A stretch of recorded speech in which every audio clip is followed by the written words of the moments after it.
The following exercise focuses on your butt or your gluteus maximus.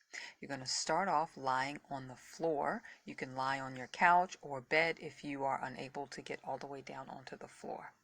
You're going to push your hips up into the air. Keep your heels underneath your knee area. Really focuses on your butt, and you're going to extend one leg out, keeping the other bent, and bring it back down to the start. Hold for a count and bring it back down.